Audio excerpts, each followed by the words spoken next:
สบายดีมื้อนี้เรามาเบิ่งตลาดหนองเหนียวเนาะได้นมลาซาสบายดีลาซาอยากใจให้น้อยหนึ่งเดี๋ยวนมงัวเด้อเดี๋ยวน้อยใส่นมงัวไปขายอยู่ห้างเนาะทุกคนเอาให้เขาได้เอามดนี่แหละงามมดนี่เนาะนมงัวแม่อันนี้แม่นันกินแก้วอันนี้งัวไข่สาอันนี้น้องงัวนุกขึ้นบึงแถวบึงนุกสมอนคุณน้องงัวกางงามๆเลยมีขบอันนี้เหมียงใส่อ่อนบ่ใส่อ่อนงามเลยนี่เสียงไห่ก็มีเสียงไห่ก็มีเนาะ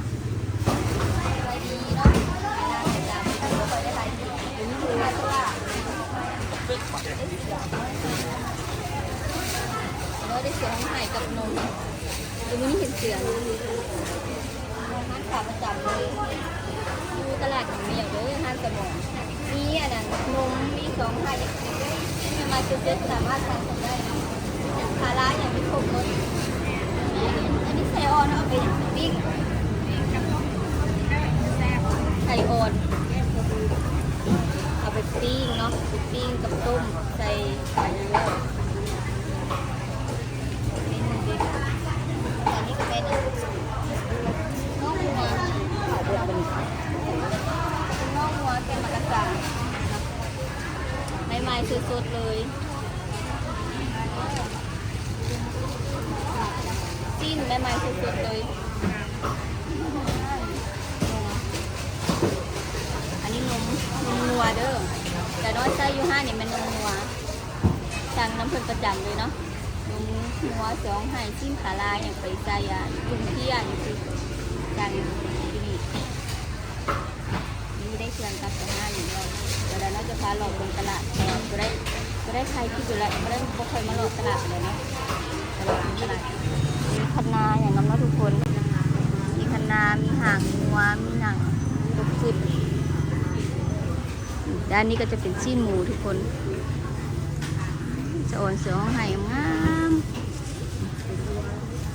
ใหม่ๆสุดๆเลยเสือห้องไห่เนาะมีขาลายโยสับชิ้นเนาะตับมีชิ้นอย่างครบสุดหมดชิ้นหมูชิ้นงัวอย่างนี้ครบหมดเด้อทุกคนตลาดนมเหนียวเนาะสามสั้นประเภทซีนนี่ใบๆสดๆเลยอันนี้นี่เป็นข้างในรวมแล้วเอาไปปิ้งทุกคนปิ้งนี่แซ่บดำเจียวเกียเนาะนี่ก็เป็นเป็ดลาดไก่ลาดเนาะ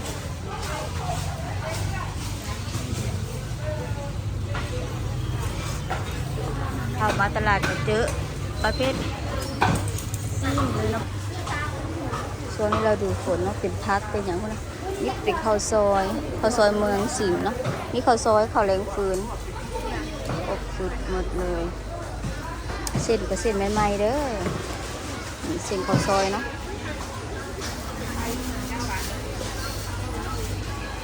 เอาเฮาเด้เอาเครื่องรู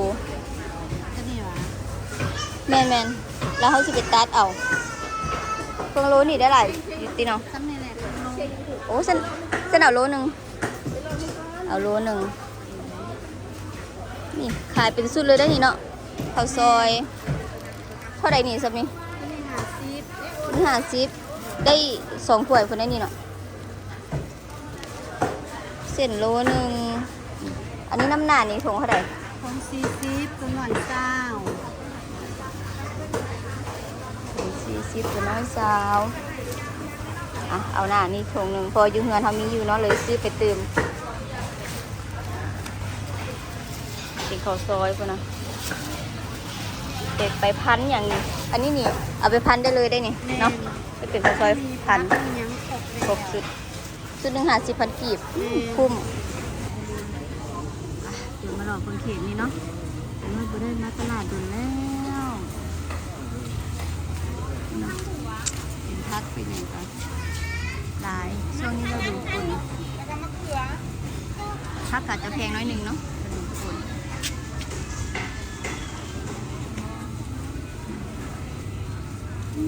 สมปลาหน่อไม้หน่อไม้ยังไม่ได้หลายย่าแต่น้อยตลาดเนาะปลาแห้งปลาน้ำโขงปลาทูปลาเคืองปลานางมีผกมดสุปลาเคืองเป็นขายของเนาะร้านขายประจำขายดีอยู่แบบช่วงนี้หอยยังนะ หอยนาหอยโป้นะ โอ้หอยปูหอยน้ำอันบ่มีตาให้มันบ่ บองมีกระต่าย โอ้หอยกระต่ายมาจากปักเซบ่ได้เนาะตัวอย่างนี้ละซาตัวอย่างตัวเอียนกินบ่ละซากินบ่เอียนฮะบ่เอียนกินคุณนะอันนี้ก็ขายเครื่องทะเลเนาะได้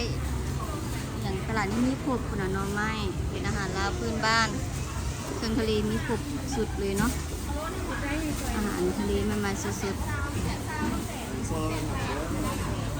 อาหารทะเลกับมันมาสุดๆเด้อทุกคนตลาดนี้มีครบหมดเนาะทางนี้บนนู้นละซะเห็ดหน่อไม้มีหกกล่องหน่อไม้หลายสุกตะกะแตนข้าวขาวหนาอยู่แตนเนาะหน่อไม้หน่อไรตุ้งอ่ะเราอยู่ห้าดันเนาะกับปลาไหลเนาะตัวนี้นี่เนาะสอนผักขาใส่แกงหน่อไม้มีกุด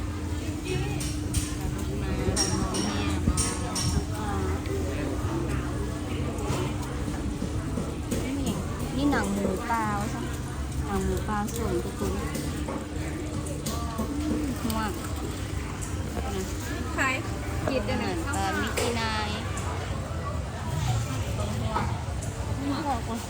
ปลาพันเนาะ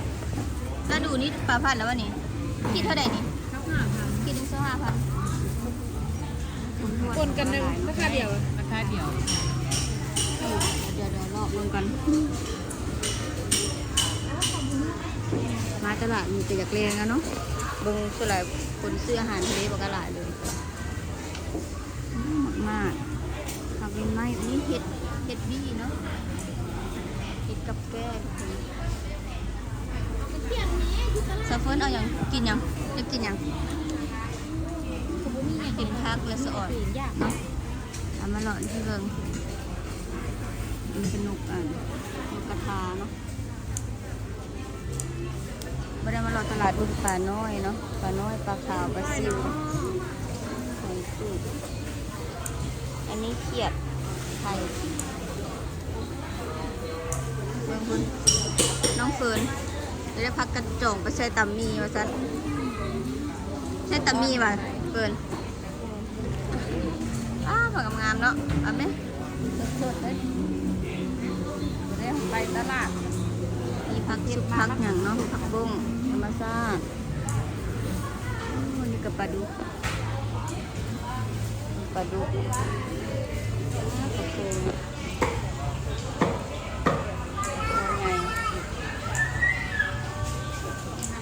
อันนี้มันอย่างปลาเข็งเนาะทุกคนปลาเข็งเขียดขายจังไงหันเทียบ45อันนี้เขียดเนาะทุกคนเอาเขียดไปตามอัลบาโกอยู่หนองก่อนเนาะปลาและสะโอนปลากอไปซื้อไปเผาไปแกงทุกคนทางนี้กะเป็นเฮ็ดเนาะแล้วเฮ็ดไปเครื่องแกงหน่อไม้เป็นเฮ็ดอันนี้นะหน่อไม้งามๆเลยผักหวานผักสุกปลาเพิงปลาเห็ดขายปลาก็จะเมืองหมดแล้วเนาะปลาเพิงมาซื้อไข่เป็ดอันละซ้ายกี่ไข่เป็ดบ่ลูกโอ้ยเปียกบ่ได้เนาะอันนี้ไข่ไก่ลาดทุกคนไข่เป็ดไปไว้กินก่อนเนาะเจ้าของไปเสร็จละเจ้าของหายกับบอยู่ขายเองเลยเนาะถุงนึง35,000กิบถุงนึง50 บาทนี่ปลาดุกเลยปลาดุกนาโลได้150,000 เลือกเอาให้ได้จักหาตัวถูกอุ้ยให้ได้เด้อหาตัวเนาะหาตัวแล้วซ้ายกินบ่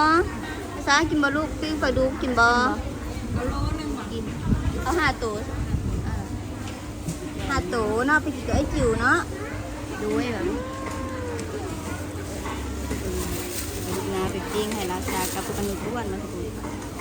เอามาซื้อนออันนี้นออะไรบ่ เราไม่ไหน โลแดน ตัวละ50 โล50เป็นจานด้วยแดน